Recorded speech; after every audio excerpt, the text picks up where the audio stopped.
Tiga, Ibu Ida Hasibuan, Boru Hasibuan. Ustadz, bagaimana caranya menebus sumpah yang sudah terlanjur kita ucapkan?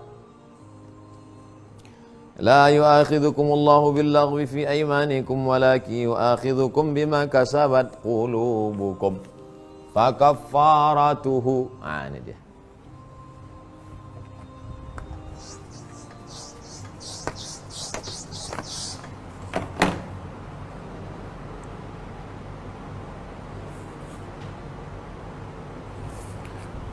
Fakaffaratuhu, cara menebus sumpah. It'amu 'asharati masakin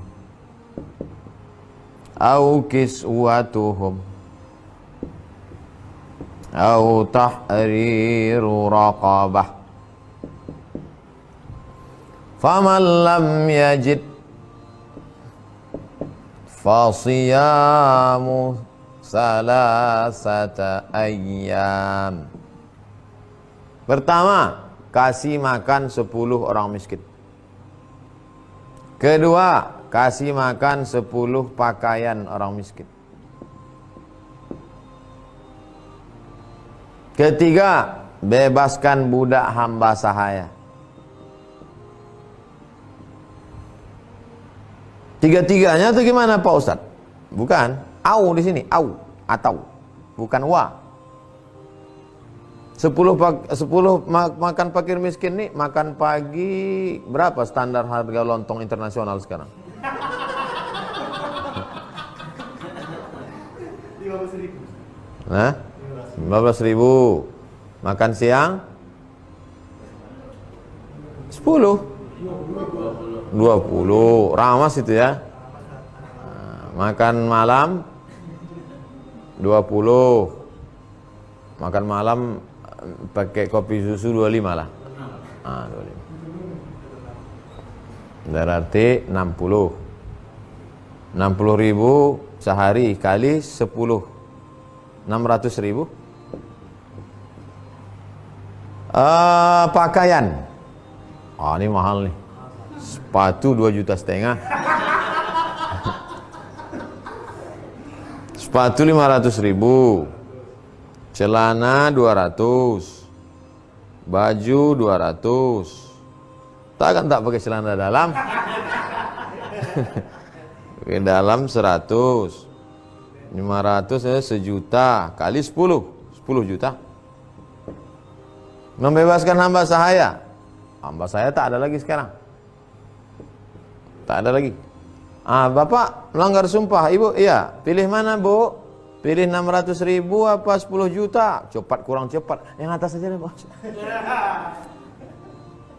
Aduh Pak Ustadz, saya 600.000 pun tak ada sejak corona ini, susah udah. Beli masker aja pun, masker bekas. Masker second dari Singapura.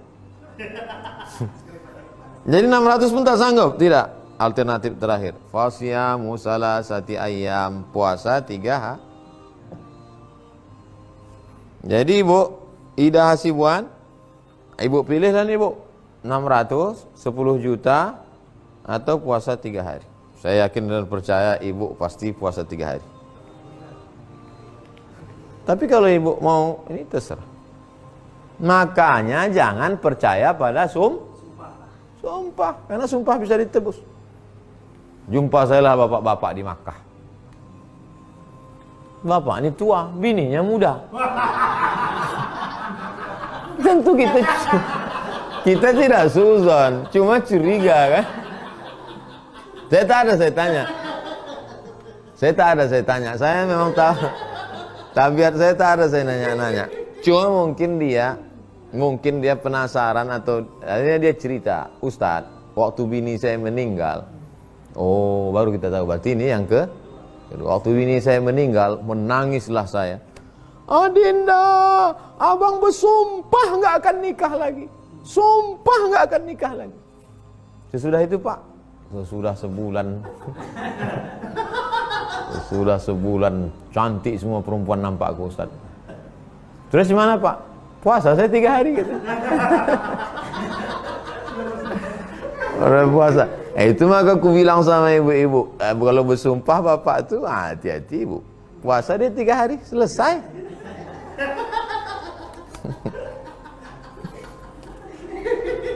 Makanya saya lebih setuju jangan sumpah PNS, janji. Saya berjanji. Karena kalau saya bersumpah bersedia ditempatkan di seluruh Indonesia dari Sampang sampai Merauke, diletakkan di suku Talang Mama, 2 hari minta pindah buat SK. Kau dulu kan sumpah jabatan, udah aku bayar puasa 3 hari gitu. Gigit jari. Kalaupun mau gigit jari orang begitu kasihkan jari-jari sepeda.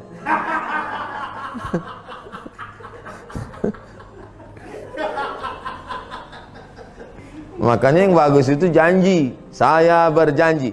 Karena kalau mengingkari janji berarti munafik, bukan munada. Munafik. Innal munafiqin fid darkil asfali minan nar. Orang yang munafik letaknya kerak api neraka. Jadi janji lebih. Dan dalam Quran, walladzina hum li amanatihim wa ahdihim ra'un. Mereka yang menjaga janji. Jagalah janji, jangan kau ingkari. Baik, sekarang Pak Salman. Pak Salman. Ustadz, bagaimana hukumnya jika bangun subuh tepat saat matahari terbit? Apakah langsung sholat subuh atau nunggu sampai waktu boleh sholat?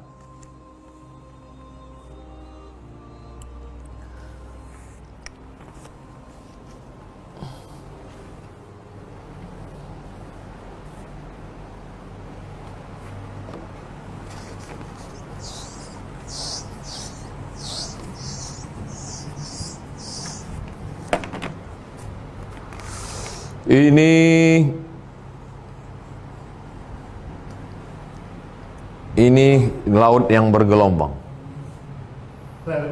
Lalu kemudian terbit matahari.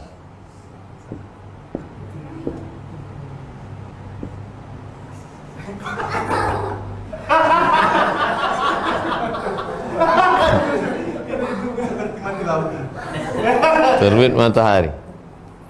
Kapan waktu tak boleh sholat itu? Pertama, ketika terbit. Terbit. Namanya syuruk. Kedua, ketika tenggelam.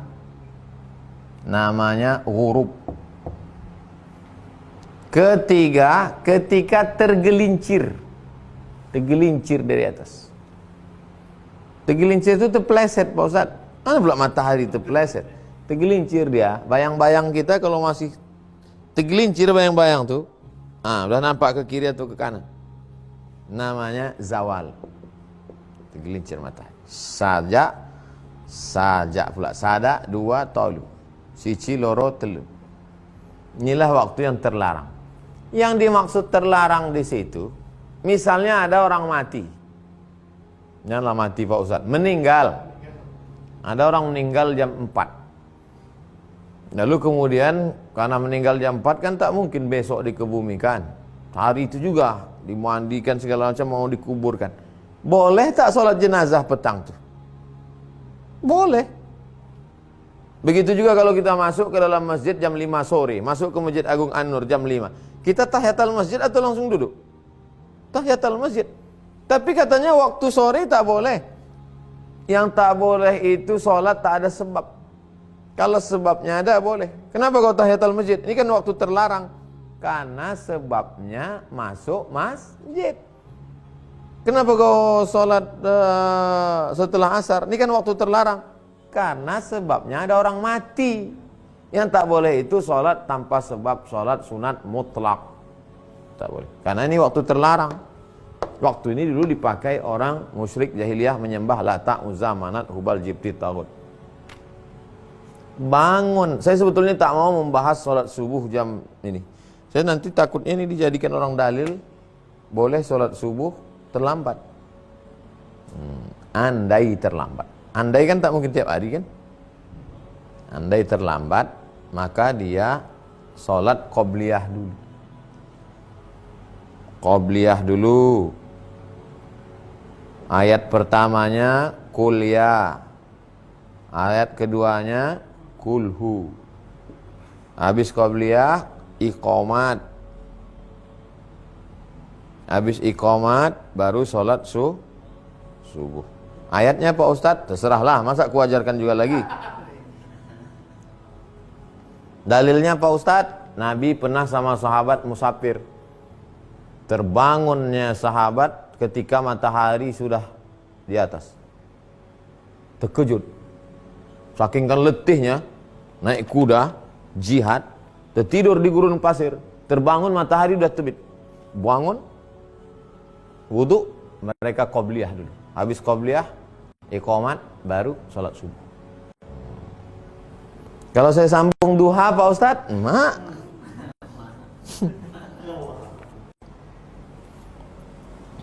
Begitu Pak Salman.